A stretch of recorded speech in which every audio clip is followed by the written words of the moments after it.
اعوذ باللہ من الشیطان الرجیم بسم اللہ الرحمن الرحیم رب اشرح لی صدری ویسر لی امری واحلل عقدۃ من لسانی یفقہوا قولی اللہم صلی علی محمد وآل محمد وعجل فرجہم۔ کاشانۂ بصیرت کے انتہائی معزز اور محترم سامعین، السلام علیکم ورحمۃ اللہ وبرکاتہ۔ امید ہے کہ آپ سب خیریت سے ہوں گے۔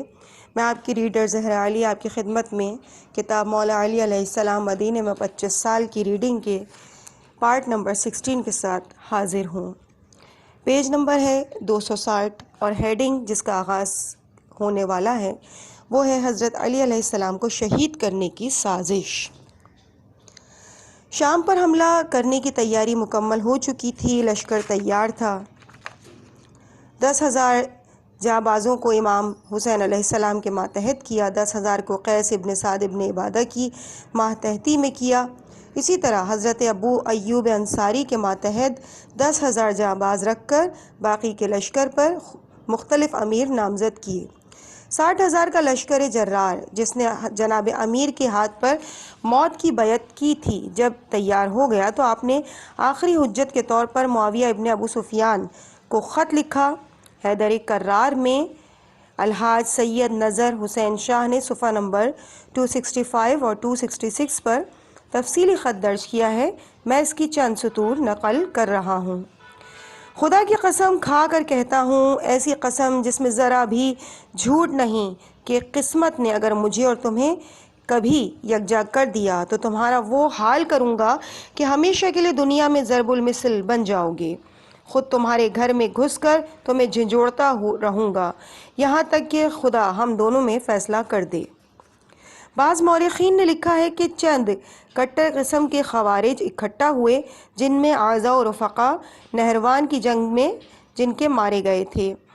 مکے میں یہ سازش تیار کی گئی کہ ہم پوری اسلامی تاریخ بدل دیں گے اور حضرت علی بن ابی طالب، امیر معاویہ ابن ابو سفیان اور حاکم مصر عمرو بن عاص کو قتل کر دیں گے۔ عمرو بن بکر تمیمی نے کہا کہ میں حاکم مصر عمرو بن عاص کو قتل کروں گا کیونکہ وہ فتنہ کی متحرک روح ہے۔ برق ابن عبداللہ تمیمی نے کہا کہ میں معاویہ ابن ابو سفیان کو قتل کروں گا کیونکہ اس نے قیصریت قائم کی ہے۔ ایک لمحے کے لیے خاموشی چھا گئی۔ علی بن ابی طالب علیہ السلام کے نام سے دل کانپتے اور جگر تھر تھراتے تھے۔ بالآخر عبد الرحمن ابن ملجم مرادی نے مہر سکوت توڑی، میں علی کو قتل کروں گا۔ ان ہولناک مہموں کے لیے 17 رمضان 40 ہجری کی تاریخ مقرر کی گئی۔ عہد و پیما کے بعد سب اپنی اپنی مقررہ منزل تک پہنچنے کے لیے روانہ ہو گئے۔ تاریخ میں درج ہے کہ مکے سے چل کر عبد الرحمن کوفہ پہنچا۔ یہاں بھی خوارج کی ایک بڑی تعداد موجود تھی۔ عبد الرحمن ان کے ہاں آتا جاتا تھا۔ ایک دن قبیلہ تیم الرباب کے بعض خارجیوں سے اس کی ملاقات ہو گئی۔ انہی میں ایک خوبصورت قطامہ بن شجنہ بن عدی ابن عامر بھی موجود تھی۔ عبد الرحمن اس پر عاشق ہو گیا۔ سنگدل نازنین نے کہا، میرے وصل کی شرط یہ ہے کہ جو مہر میں طلب کروں وہ ادا کرو۔ ابن ملجم راضی ہو گیا۔ قطامہ نے اپنا مہر یہ بتایا کہ 3,000 درہم، ایک غلام، ایک کنیز اور علی کا قتل۔ عبد الرحمن نے کہا، منظور ہے، مگر علی کو کیوں کر قتل کروں؟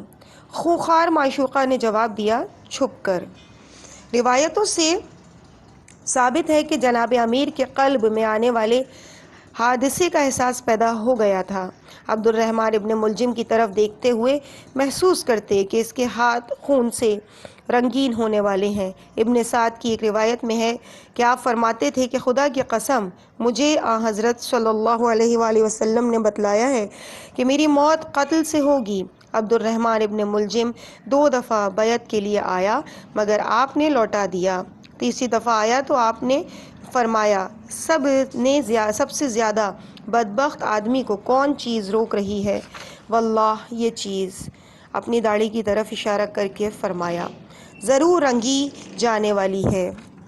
کبھی کبھی اپنے ساتھیوں سے خفا ہوتے تو فرماتے، تمہارے سب سے زیادہ بدبخت آدمی کو آنے اور میرے قتل کرنے سے کون چیز روک رہی ہے؟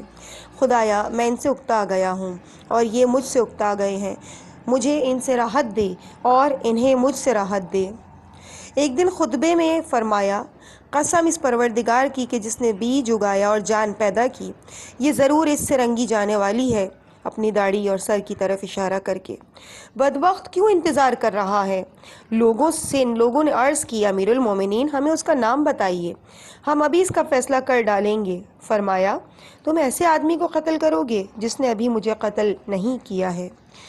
یہ بھی معلوم ہو گیا تھا کہ کس قبیلے میں سازش ہو رہی ہے، چنانچہ ایک دن آپ نماز پڑھ رہے تھے، ایک شخص نے آ کر عرض کی، ہوشیار رہیے، کیونکہ قبیلہ مراد کے کچھ لوگ آپ کے قتل کی فکر میں ہیں۔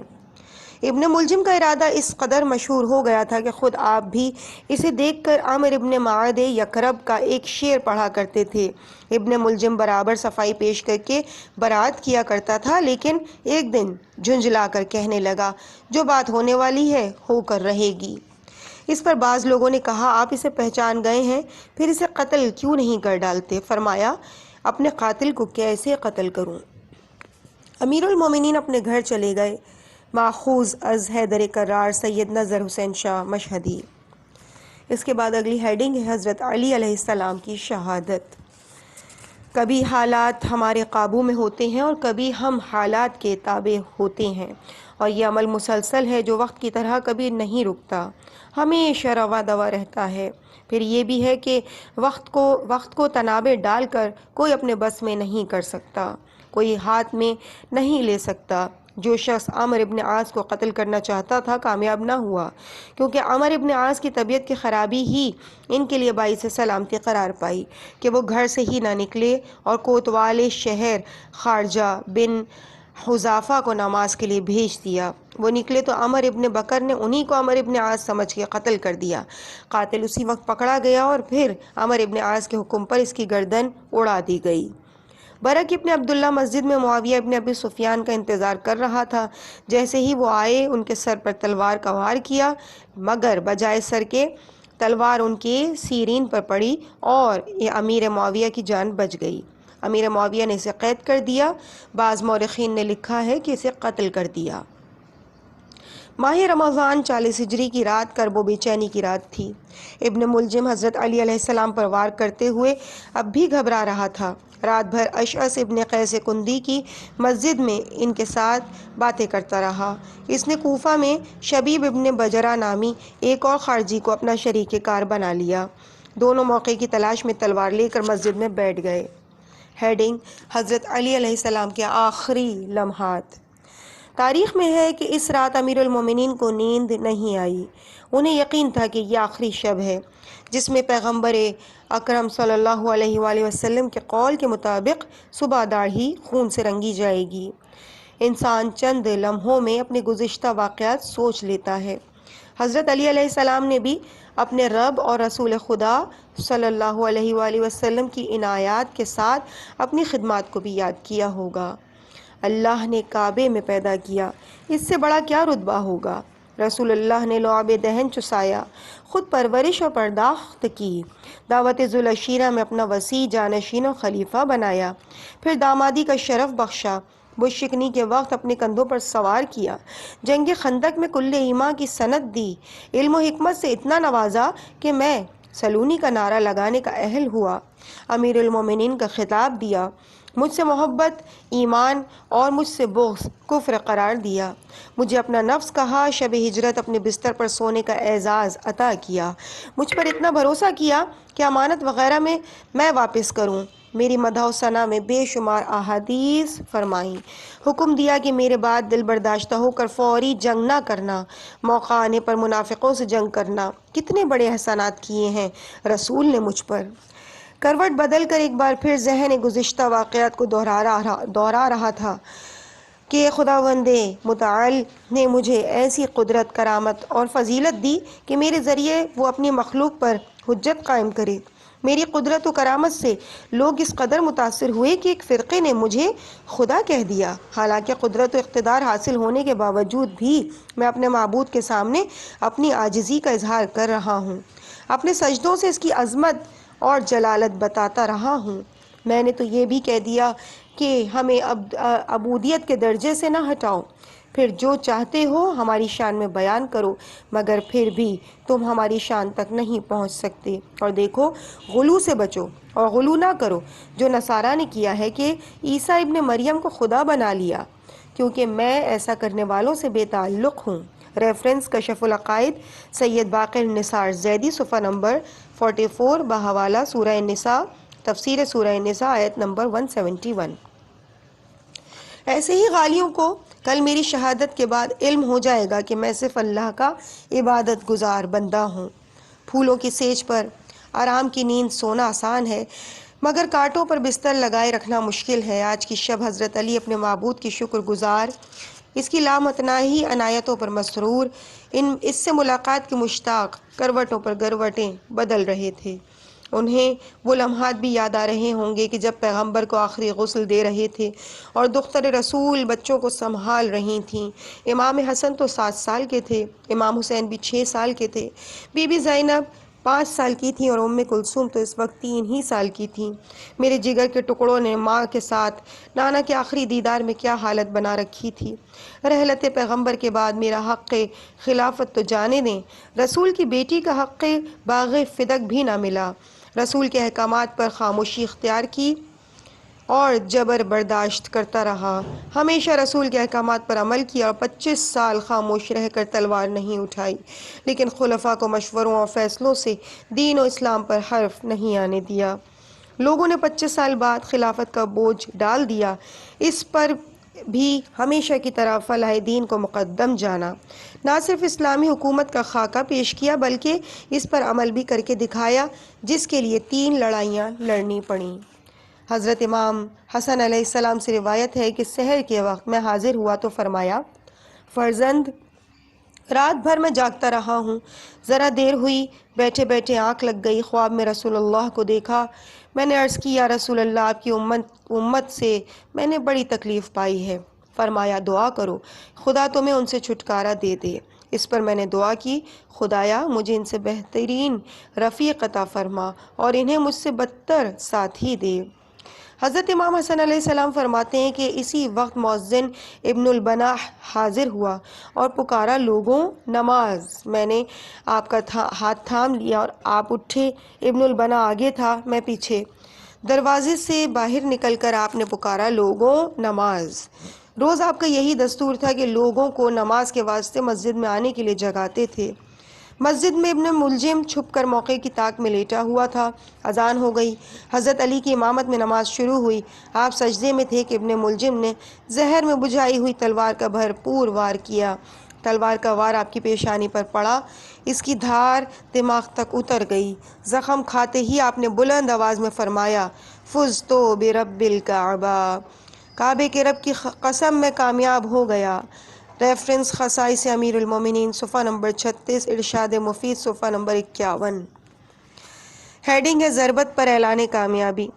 کبھی ایسا بھی ہوتا ہے کہ لمحوں کا عمل طلسماتی ہوتا ہے، کاٹ کھانے والے لمحات شفقتوں کے ضامن بنتے ہیں، تو کبھی کوفت دینے والی گھڑیاں خوشی اور انبساط کا رنگ و روپ دھار لیتی ہیں، لیکن یہ سب عارضی باتیں ہیں۔ موت کو گلے لگا کر کوئی اپنی کامیابی کا اعلان نہیں کرتا۔ حضرت علی نے ضربت لگنے پر اپنی کامیابی کا اعلان کیا، جو آج باعث حیرت ہے۔ پوائنٹ نمبر 1، سوچنے کا مقام ہے کہ کعبے میں ولادت، جوانی میں تمغہ شجاعت، بعد رسول امامت من جانب اللہ و رسول، پیروی میں خلافت، کسی چیز کے ملنے پر علی نے کامیابی کا اعلان نہ کیا، اور اعلان کرتے ہیں تو بارگاہ الہی میں جانے کے لیے شہادت کا انتظام ہونے پر، گویا کعبے میں پیدا ہو کر مسجد میں شہادت ہی تو ان کی معراج ہے اور یہی ان کی کامیابی ہے جس کا اعلان کیا۔ نمبر 2، علی نے کبھی اس بات کو پسند نہیں کیا کہ ان کے فضائل و کمالات کو غلو کی حد تک پہنچا دیا جائے۔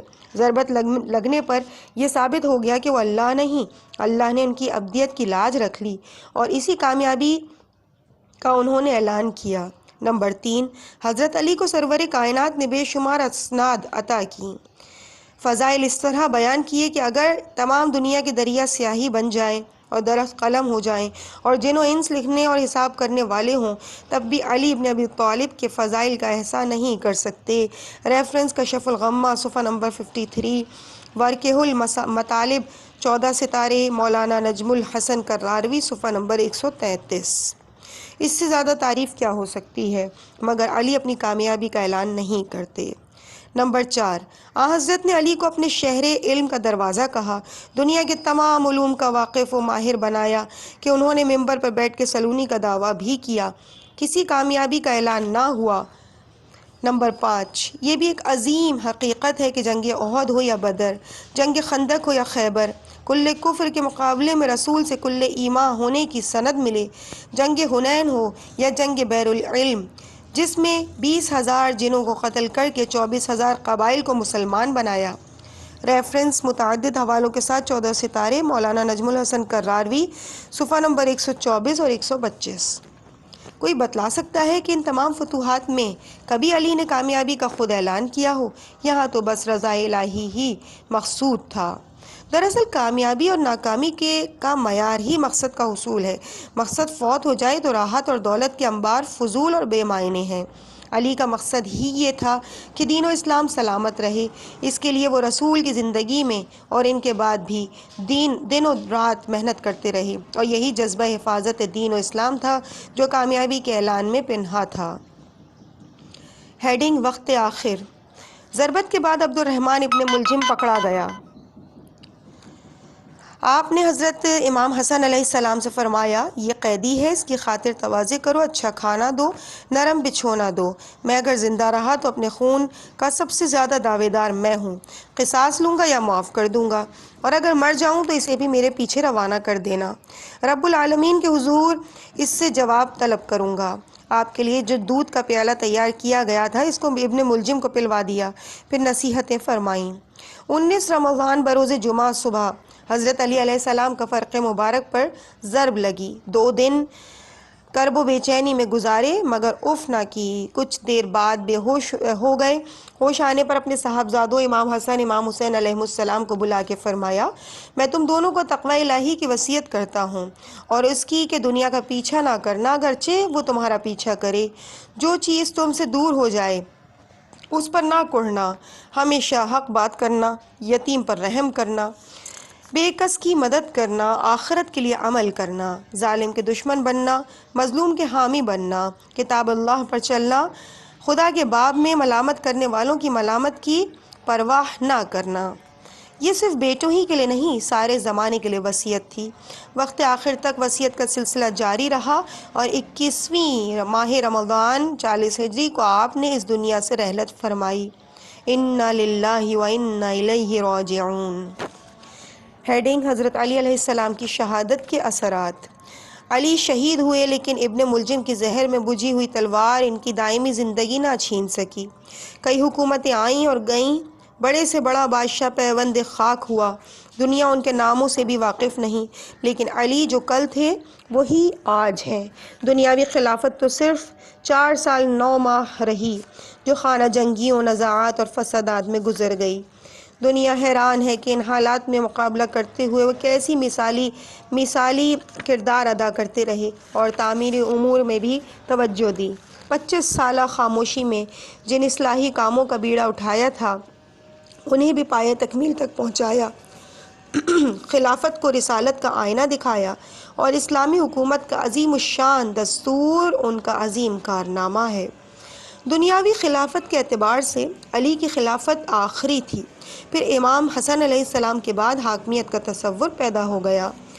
مودودی صاحب لکھتے ہیں کہ یعنی علی علیہ السلام کی خلافت کی صحت پر دلالت کرنے والی چیزوں میں سے ایک وہ مشہور حدیث ہے جس میں رسول اللہ نے فرمایا کہ خلافت میرے بعد 30 سال رہے گی، اور اس کے بعد کٹ کھنی بادشاہت آ جائے گی، اور یہ واقعہ ہے حضرت علی نبی صلی اللہ علیہ وآلہ وسلم کی وفات کے بعد 30ویں سال کے اختتام پر شہید ہوئے۔ اس طرح حضرت علی کے اجتہاد کی صحت اور حضرت معاویہ کے مقصد کی غلطی پر وہ حدیث بھی دلالت کرتی ہے جو حضرت عمار ابن یاسر کے حق میں حضور سے ثابت ہے، کہ تم کو ایک باغی گروہ قتل کرے گا۔ اس سے یہ بھی واضح ہوا کہ معاویہ اور ان کے بعد کے لوگ خلفاء نہ تھے بلکہ ملوک اور امراء تھے۔ ریفرنس خلافت و ملوکیت صفحہ نمبر 339 اور 340۔ مودودی صاحب کے بیان کی تصدیق بعد کے واقعات میں اس طرح سے ہوتی ہے کہ حضرت علی کے بعد ان کے بیٹے حضرت امام حسن علیہ السلام کو جمہور نے خلیفہ منتخب کر لیا، جو بعد میں ایک لشکر جرار لے کر شام پر چڑھائی کے لیے نکلے، لیکن امیر معاویہ نے 41 ہجری میں حضرت امام حسن علیہ السلام سے صلح کی اور اس طرح وہ میدان امیر معاویہ کی حکومت کے لیے مکمل طور پر خالی ہو گیا۔ بعد میں انہوں نے امام حسن علیہ السلام کے ساتھ ہونے والی صلح کے معاہدے کی دھجیاں اڑا دیں اور کہا کہ میں نے حسن کو سبز باغ دکھائے اور اس سے کئی ایک وعدے کیے، آج وہ سارے وعدے میرے پاؤں تلے ہیں، میں ان میں سے کسی کو بھی پورا نہیں کروں گا۔ اس فتنے میں تلف شدہ جان و مال کی کوئی قیمت ادا نہیں کی جائے گی۔ حسن کے ساتھ کیے گئے سارے وعدے آج میرے قدموں کے نیچے ہیں۔ ریفرنس شرح نہج البلاغہ از ابن ابی الحدید، اعیان الشیعہ صفحہ نمبر 26، ائمہ معصومین کی سیاسی زندگی کا تحقیقی جائزہ، تالیف استاد عادل ادیب، صفحہ نمبر 157۔ اب امیر معاویہ ملت اسلامیہ کے سیاہ و سفید کے مالک بن بیٹھے تھے۔ ایک مرتبہ انہوں نے خود کو کہا کہ انا اول الملوک، میں مسلمانوں میں پہلا بادشاہ ہوں۔ ریفرنس الاستیعاب جلد نمبر 1 صفحہ نمبر 257، البدایۃ والنہایہ جلد نمبر 8 صفحہ نمبر 135، خلافت و ملوکیت صفحہ نمبر 148۔ بلکہ حافظ ابن کثیر کے بقول سنت بھی یہی ہے کہ ان کو خلیفہ کی بجائے بادشاہ کہا جائے۔ تاریخ کا رخ بدل چکا تھا، جو اب اسلامی نہ رہی بلکہ مسلمانوں کے خون آشام داستانوں کا ذکر بن گئی۔ رہی صحیح کسر امیر معاویہ نے اپنے بیٹے یزید کو اپنا جانشین بنا کر پوری کر دی۔ اسی بات کو مودودی صاحب اس طرح لکھتے ہیں کہ 53 ہجری میں زیاد کی وفات کے بعد حضرت معاویہ نے یزید کو ولی عہد بنانے کا فیصلہ کر لیا۔ مختلف علاقوں سے مشوروں کے لیے وفود طلب کیے گئے اور یہ معاملہ ان کے سامنے رکھا گیا۔ لوگ خوشامدانہ تقریریں کرتے رہے مگر حضرت احنف ابن قیس خاموش رہے۔ معاویہ نے کہا، ابو بہر تم کیا کہتے ہو؟ انہوں نے کہا، اگر ہم سچ کہیں تو آپ کا ڈر ہے اور جھوٹ بولیں تو خدا کا ڈر ہے۔ امیر المومنین، آپ یزید کے شب و روز، خلوت و جلوت، آمد و رفت، ہر چیز کو خوب جانتے ہیں۔ اگر آپ اس کو اللہ اور اس کی امت کے لیے واقعی پسند جانتے ہیں تو اس کے بارے میں کسی سے مشورہ نہ لیجیے، اور اگر آپ کے علم میں وہ اس سے مختلف ہے تو آخرت کو جاتے ہوئے دنیا اس کے حوالے کر کے نہ جائیے۔ رہے ہم تو ہمارا کام تو بس یہ ہے کہ جو حکم ملے اس پہ سمعنا و اطعنا کہیں۔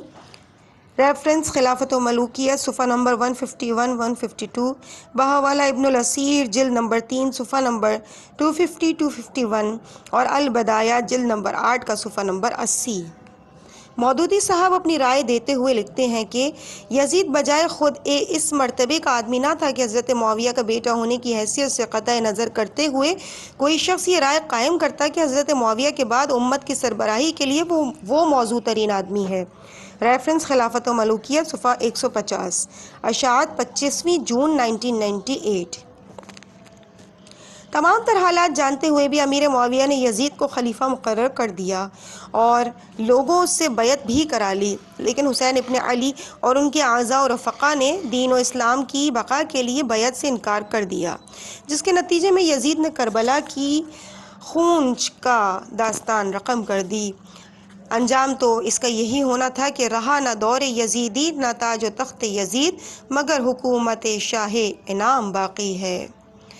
دین اور اسلام تو امامت نے اب بھی قائم رکھا، لیکن خلافت بقول مودودی صاحب حضرت علی و امام حسن علیہ السلام کے بعد ختم ہو گئی۔ ذمہ داری کس کی ہے؟ مودودی صاحب ہی سے سنیے۔ حضرت معاویہ کے محامد و مناقب اپنی جگہ پر ہیں، لیکن ان کے غلط کام کو تو غلط کہنا ہی ہوگا۔ اسے صحیح کہنے کے معائنے یہ ہوں گے کہ ہم اپنے صحیح و غلط کے معیار کو خطرے میں ڈال رہے ہیں۔ ریفرنس خلافت و ملوکیت صفحہ نمبر 153۔ خلافت کے انجام پر ہم شخصیات کو سمجھنے کا معیار خطرے میں ڈال ہی نہیں رہے بلکہ ہمارے معیار قائم کرنے کی صلاحیت ہی ختم ہو گئی۔ حضرت کے صلی اللہ علیہ وآلہ وسلم کے قول کے مطابق علی کو اللہ تعالیٰ کے اور میرے علاوہ کوئی نہیں پہچان سکا۔ حقیقت یہ ہے کہ ہم میں سے کتنے ہیں جنہوں نے پہچاننے کی کوشش کی؟ کیا ایسی شخصیت دنیا نے کبھی دیکھی ہے جو اللہ کے گھر میں پیدا ہو اور مقام عبادت پر ہی اپنے معبود حقیقی سے جا ملا ہو؟ زندگی کا آغاز اور انجام اس سے بہتر ناممکن ہے۔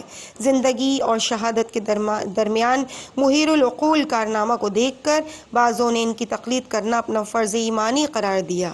ایک طبقہ نصیری خدا کہہ بیٹھا، خارجیوں نے نعوذ باللہ کفر کا الزام لگا دیا، کہیں مورخین نے ان کی نشان عظمت کے ابھارنے میں مصلحتاً کوتاہی کی، پھر بھی کچھ انسانی قلوب ان سے ربط قائم رکھنے میں کوئی نہ کوئی راہ نکالتے رہے۔ اسلام کا ہر فقہ حضرت علی علیہ السلام کے دامن کے پھول چنتا رہا، لیکن اس پھول کی قلب کو ٹھنڈک پہنچانے والی خوشبو کو نہ پا سکا۔ نتیجہ یہ ہوا کہ دو نظریے وجود میں آ گئے۔ ایک نظریہ یہ ہے کہ رحلت رسول کے بعد سے خلافت کے 25 سال تک خلافت نہ ملنے پر تلوار نہ اٹھانا بھی علی کی خاص مصلحت تھی۔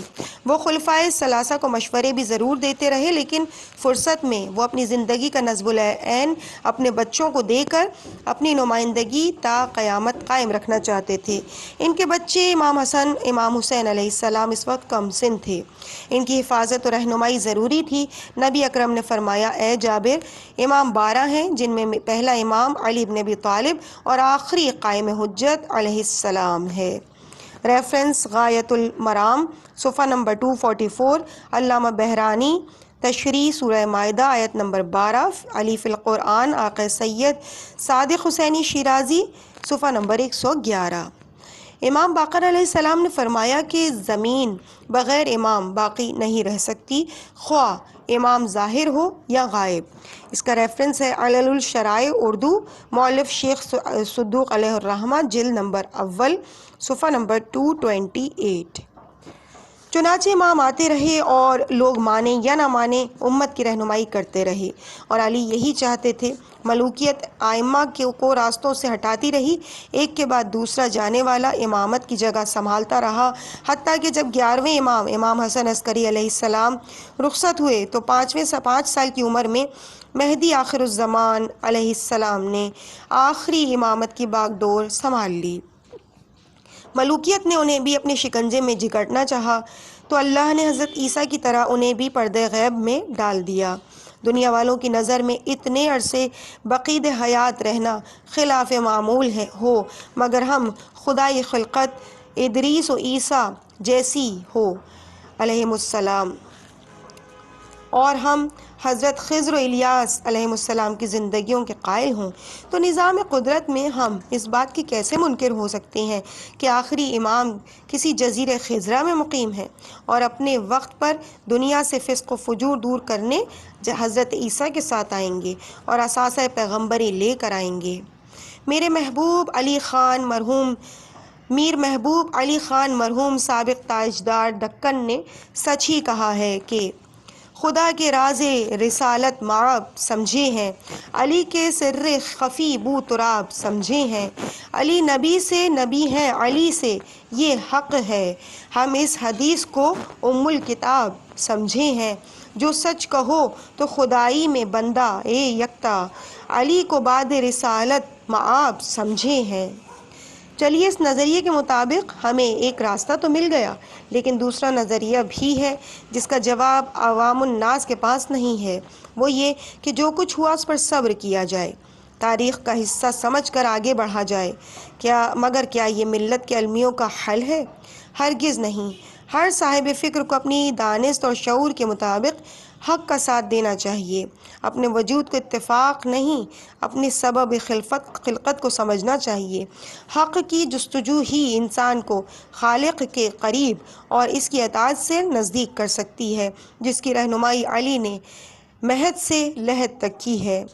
شہادت علی کا اثر صرف 1400 سال پہلے کی امت ہی پر نہ تھا، بلکہ وہ شہادت آج بھی اسلام کے سینے پر ایک ایسا داغ اور المیہ ہے جس کا اثر ہنوز جاری ہے۔ ملت فرقہ در فرقہ، جماعت در جماعت بٹی جا رہی ہے۔ مسلمانوں میں فکری اور عملی اتحاد تو کجا، ایک مرکز کی نشاندہی بھی بعید از قیاس ہے۔ ٹکڑوں میں بٹی یہ ملت 1400 سال سے ظلم و استبداد کا شکار ہے۔ آج بھی ہم 1 ارب سے زیادہ مسلمان ہونے کا دعویٰ کرنے کے باوجود علم و دولت کے کشکول لیے در در بھٹک رہے ہیں۔ یہ ایک باب علم چھوڑنے کی سزا ہے یا کفران نعمت کی؟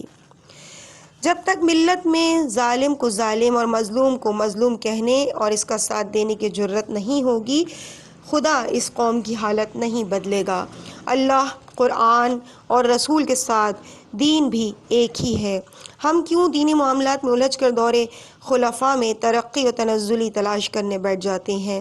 دین کا معیار اگر رسول خدا کا آئینہ حکومت ہے تو علی کا دور بھی مختصر ہوتے ہوئے اسلام کی نشاط ثانیہ کا دور کہا جائے گا، کیونکہ علی علیہ السلام نے اپنے دور کی اساس ہی دور پیغمبر پر رکھی۔ اس لیے بہتر ہے کہ ادوار خلفاء پر بحث ختم کر کے ہم شہر علم اور باب علم ہی سے سب کچھ حاصل کر لیں جس کے لیے ہم غیروں سے بھیک مانگ رہے ہیں۔ قرآن، رسول اور رسول خدا کے گھرانے سے نکلی ہوئی باتوں کو سارے علماء بیٹھ کر کتابی شکل دیں جو ہماری رہنما ہیں۔ گھرانے سے براہ راست نکلی ہوئی بات دور بیٹھ کر سنائی باتوں سے بہتر ہوتی ہے۔ شکر ہے کہ لوگوں میں کچھ نہ کچھ سوچنے کا شعور پیدا ہوا ہے۔ ایک سوچ یہ بھی ہے کہ اگر خلافت امام حسن علیہ السلام کی رہتی اور صلح کی آڑ میں امیر معاویہ خاندانی بادشاہت قائم کرنے کے لیے یزید کو خلیفہ نہ بناتے تو خلافت راشدہ کی حکومت جو 33 یا 34 ہجری تک قائم رہی وہ آج بھی قائم رہتی اور جبری بیعت اور موروثی بادشاہی وجود میں نہ آتی۔ ایک عالم جناب محمد باقر شمس صاحب نے اپنی کتاب اسلام پر کیا گزری میں اظہار رائے کیا کہ اگر رسول کے بعد لوگ حضرت علی کو خلیفہ مان لیتے تو امت میں کوئی اختلاف اور افتراق پیدا نہ ہوتا، ایک مرکز ایک مرجع ہوتا۔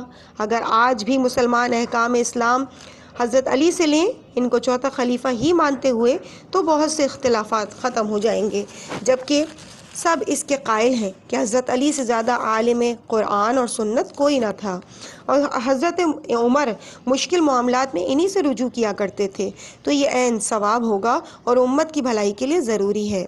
مجیب الرحمن شامی صاحب نے قومی ڈائجسٹ ماہانہ مارچ 1982 کو علی علیہ السلام نمبر قرار دے کر لکھا ہے کہ حضرت علی کا نام اہل ایمان کے لیے سرمایہ جان ہے، لیکن یہ عجیب بات ہے کہ تاریخ اسلام کے مختلف ادوار میں ان کے بارے میں مختلف نقطۂ ہائے نظر کے اظہار ہوتا رہا ہے۔ کئی ایسے گروہ پیدا ہوئے کہ جنہوں نے انہیں خدا قرار دیا، کئی ایسے کہ جنہوں نے انہیں پیغمبر اسلام سے بڑھا دیا، کچھ ایسے بھی تھے کہ جنہوں نے ان کی شان میں کمی کرنے کو ہی عقیدہ بنا لیا، اور ایک زمانے میں تو باقاعدہ سرکاری سرپرستی میں اس چاند پر تھوکنے کی مشق ہوتی رہی۔ آج بھی عالم اسلام میں حضرت علی کے بارے میں کئی چھوٹے گروہ ایسے موجود ہیں جو توازن برقرار رکھنے میں ناکام ہیں، لیکن حیدر کرار کی یہ عجب شان ہے کہ ملت اسلامیہ کے 2 بڑے حصے شیعہ اور سنی ان کے احترام ہی میں ایمان پاتے ہیں، اور خاک مدینہ و نجف دونوں ہی کی آنکھوں کا سرما ہے۔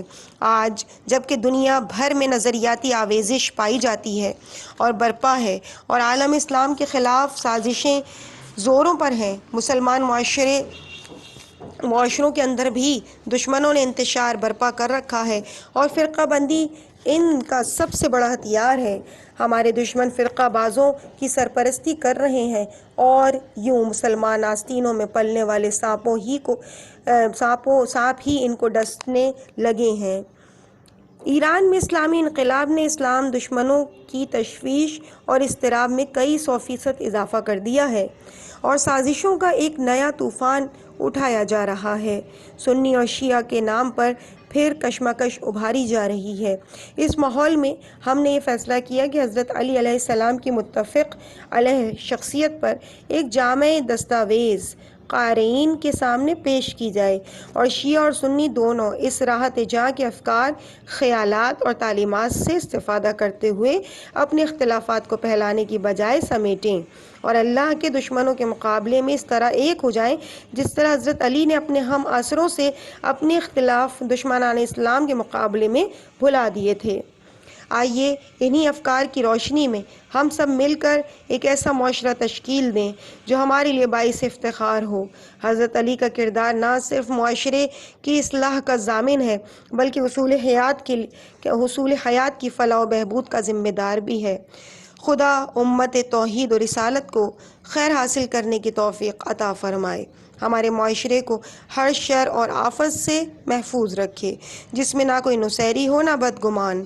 یکجہتی قائم رکھتے ہوئے ہم حضور صلی اللہ علیہ وآلہ وسلم کی خدمت میں پیش ہوں تو دعویٰ کر سکیں کہ ہم نے صرف آپ کی سنت پر عمل کیا۔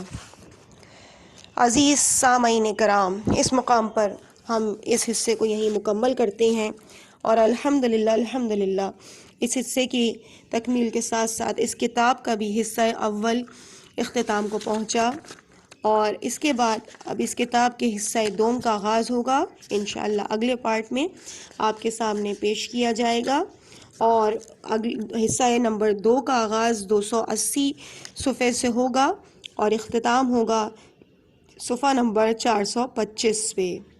تو الحمدللہ ہم آدھی سے زیادہ کتاب کو آپ کے سامنے پیش کر چکے ہیں انشاءاللہ، اور پروردگار ہم سب کی توفیقات میں اضافہ فرمائے اور ہم سیرت امیر المومنین علیہ السلام کو سمجھنے والے اور اس پر عمل پیرا ہونے والے بن سکیں انشاءاللہ۔